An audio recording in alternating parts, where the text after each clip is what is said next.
Hi, it's Nicole, and today I'm talking about 33 Revolutions by Canek, Sánchez, Guevara, translated by Howard Curtis. This book was published by Europa Editions, and this video is part of the Indie Press project hosted by Stephanie over at Time to Read.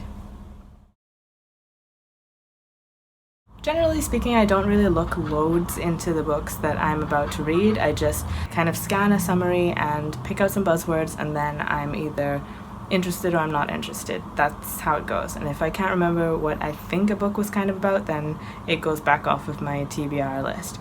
That's it. So I say that to say that I don't know a whole lot going into a book, and that was this situation for me. Going in, I knew that this book was set in Cuba, and I knew that it took place after the Cuban Revolution, and not much more than that.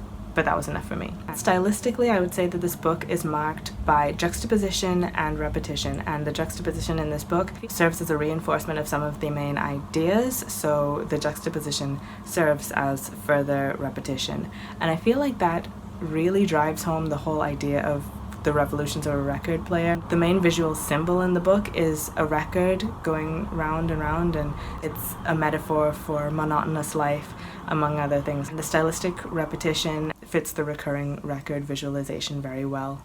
Although the protagonist, who is nameless, reminds me a lot of Meursault from L'Étranger by Albert Camus, and also a little bit of Esther from The Bell Jar by Sylvia Plath, I felt like he had more agency than both of them, and he felt to me more resigned than just purely apathetic by nature. His overall resignation was in response to the situation that he was in, being this supposedly idyllic but actually quite oppressive system. In this system, overall it's fine and it's livable, but there are still issues of racism and still issues of inequality in other ways, like these inequalities in what is accessible and to whom those things are accessible. People outside of this equal system actually have more access than the people within it.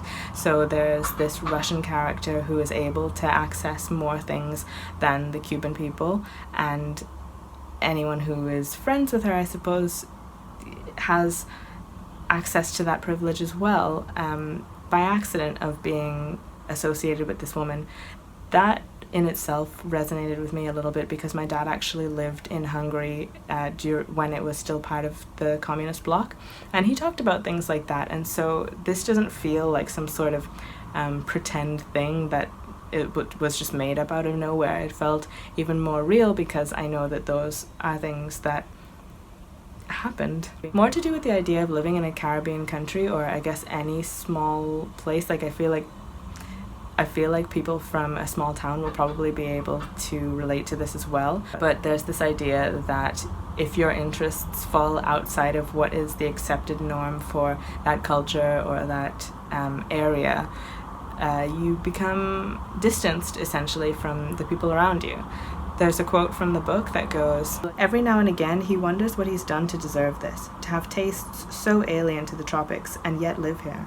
That alone feels really relatable to someone like me who, when growing up, I didn't necessarily always relate to the culture that I was within. There were a lot of things that were outside of Caribbean culture that interested me, and I feel like there is a bit of alienation and ostracization that takes place, especially when you're younger, before you're able to formulate fully the explanations for what you're experiencing. Yeah. And so that idea in the book I found particularly relatable.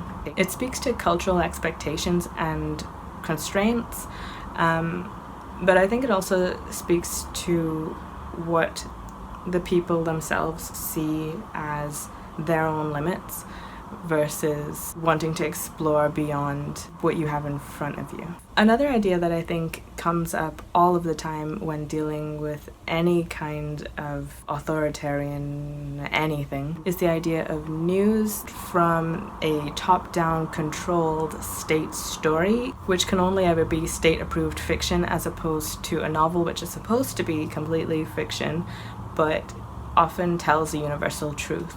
And that's why a good novel feels so real, because it essentially is real. All of the important parts of it are real, and the things that are made up are usually pretty insignificant.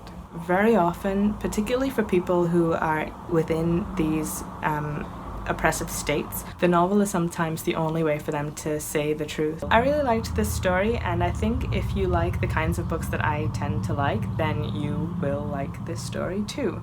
However, I can also see how a lot of people would not get on with the style. I think if you found The Stranger by Albert Camus or The Bell Jar by Sylvia Plath boring or too monotonous, or the characters too flat or apathetic or whatever, then I think you'll feel all of those things for this. However, if you did like The Bell Jar, if you did like The Stranger, if you didn't mind that the characters felt quite sedate intentionally, then I think you should give this one a try, because there's a lot to gain from it.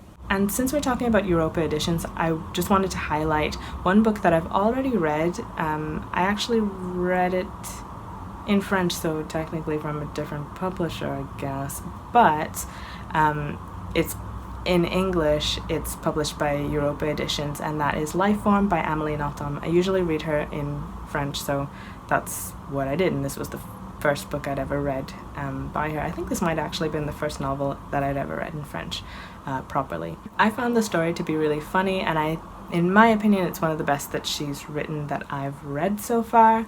So I would definitely recommend that if you want something a bit more humorous. And then two books that I was thinking about reading, because I actually read 33 Revolutions pretty early in the month, and I thought I would be able to fit in a few more reads from the publisher. However, I didn't get to do that.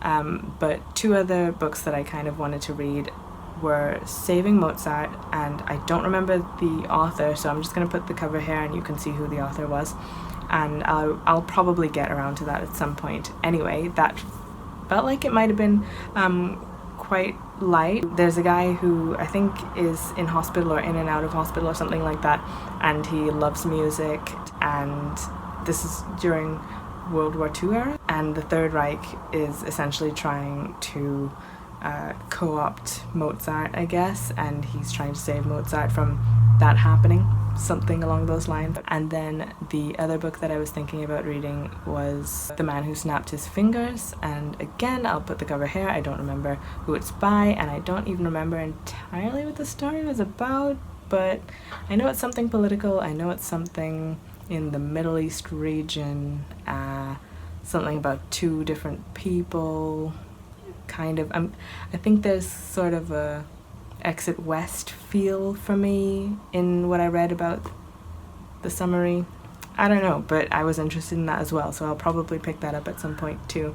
But I just thought I'd mention them as well, because I actually did start reading Saving Mozart, and I downloaded the preview for The Man Who Snapped His Fingers. So yeah, I was they could have very nearly been in this little Europa wrap-up. Thanks to Stephanie for hosting this, because I think it's really cool. I'm excited for the June publisher, whoever that might be, because I don't actually know who that's gonna be, but I'm sure there'll be something in their catalogue that I'd like to pick up as well. So that's it for now. I hope you do check out Europa Editions. I'll leave a link down below. I actually got my copies from Kobo because I thought it would be easier during the whole pandemic situation to get my books digitally this time. I usually use World of Books because they work with lots of independent bookstores and charity shops, I think, to get their books, rather than mega stores and